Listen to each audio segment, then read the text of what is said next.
Hello, ladies and gentlemen. Welcome to the last episode of or second to last episode. I got an outro video after this of the TikTok transition workshop. Make sure you go watch the intro video before you watch any of this. It's important. We're going to talk about monetization. And we're going to talk about YouTube, monetization, and some of the differences around things like that. Let's chat, shall we? So the first thing that I want to talk about is the actual YouTube monetization, the actual YouTube monetization of things broadly.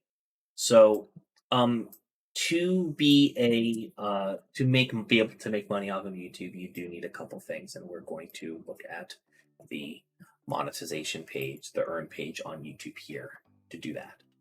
So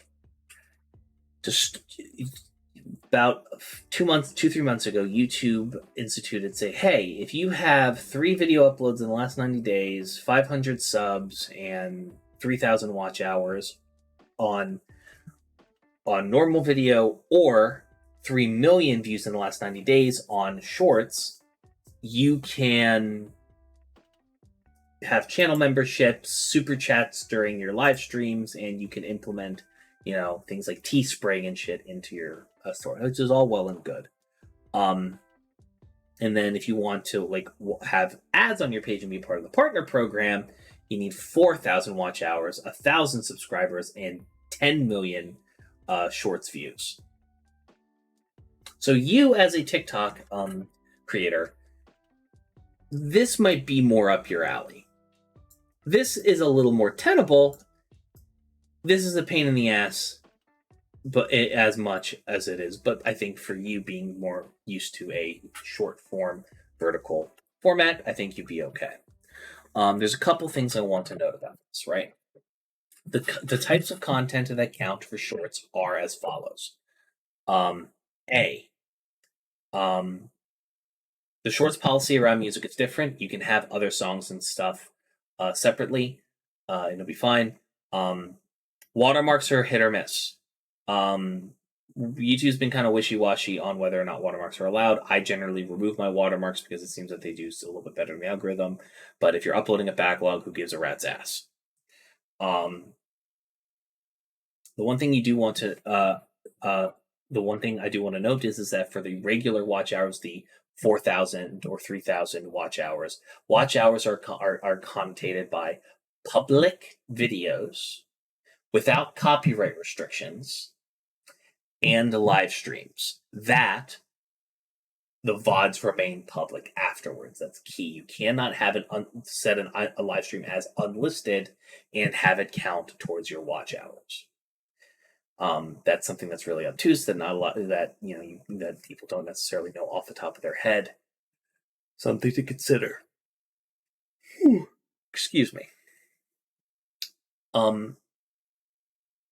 So you might be wondering, hey, I was making a little bit of money. I had 500 50,000 subs on followers on TikTok. I had 80,000 subs on TikTok. I was making a little bit of money from TikTok here and there. What do I do with that? You're going to have to. This is part of the reason why we did the building a Discord community originally. There are options, and I'm going to go through some of the options that I have used in the past and whether or not I find them to be efficacious. First off, we have Discord subscriptions. These are on Discord. These are in the main hub of your community. Very attractive. Some drawbacks. One, you have to have Discord Nitro to be able to upload a file of more than 50 megabytes, but still less than, I think, 250 or 500, one of the two. I'm not sure if they upped the upload count on that. The way I personally do it, all of the following ones I'm about to show you, I just have them integrate to the supporter role on my Discord. So no matter how you pay for a membership to HIMedia, it goes. All of your perks are delivered through Discord. So, and I make that very clear in all of those. But that's how it works for me, because I have plenty of infrastructure and I've tried multiple things, and that just works for me. might not work for you. The next thing that we have as an option is buy me a coffee. This is trash. Don't use this. It's not trash. I just wouldn't recommend it. Let's get the big one out of the way. This is Patreon. Patreon is the biggest dog. It's the most recognition. They take a lot out of your individual dollars and percentages, and when you're small and you only have a certain amount of people willing to give $1 here or there, it adds up, like how much Patreon takes. But Patreon has, with their creation kit, the ability to actually host video on their platform. So if you have something that you want to post on YouTube that they don't want it, you can post it here without having to, while still giving your people access to that. Patreon's also a decent blogging tool, although I think it pales in comparison to the seamlessness and UI feel and design of Ko-Fi or Ko-Fi, CO-FI. Here you can write quick updates and make content. The way the support works is that you can have it default to monthly. You can have it people do one time. You can have people say, hey, buy me a coffee, or buy me an indescript thing you want to call your things, and have people just hit buttons until they, feel like it's too expensive for their blood.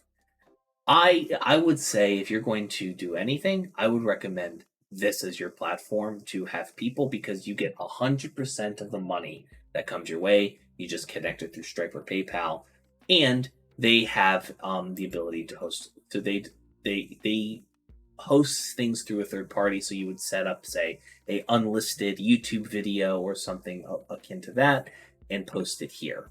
So if you want to have truly dedicated, hey, I want to make sure that the content that I post is hosted here and not just like hosted in my YouTube's video section, use Patreon. If you're not, if you're okay just posting an unlisted video link and doing something here and making it to your monthly supporters and do it that way.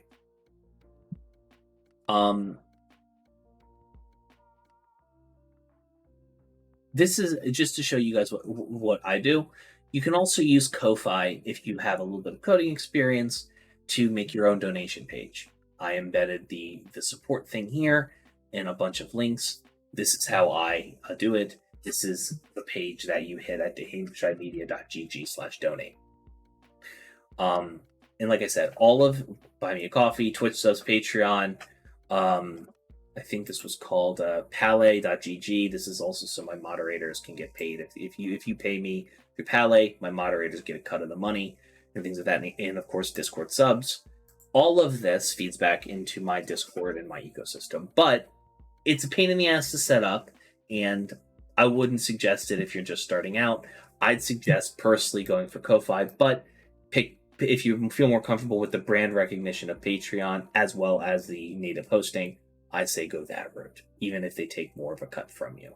And they have lots of options in terms of merch stores for people, auto sending out to things to people based off of how much they've spent on you and for how long, and so on and so forth. It's going to take a while longer. It will take a while to get to the point in YouTube where you get paid. So having your community, like from the community video, and posting content and exclusive content to things like Patreon, Ko-Fi,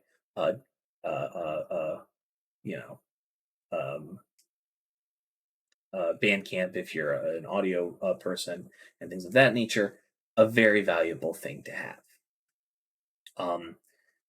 I understand that the monetization gap is going to be difficult, and if you've never had it before, this is a way for you to have a lot more control over it rather than the TikTok gods being weird about it. I hope that the showing you these different platforms, it's as simple as just uploading or /posting your stuff and taking care of it, and it's all relatively self-explanatory. I didn't really need to do much. I just wanted to say in the aftermath of not having access to TikTok monetization anymore, or not relying on it as much, these are the options you should have. And if you still are choosing to stay on TikTok and you want to, you can also connect your TikTok to your Discord to make it easier for your supporters who are already paying you on TikTok to get access to your Discord. So penny. So the more you know, ladies and gentlemen. I'm gonna have an outro video after this, just where just kind of surmising everything I have, and yeah, should be good. So thank you so much for watching, and we'll see you guys in the next video.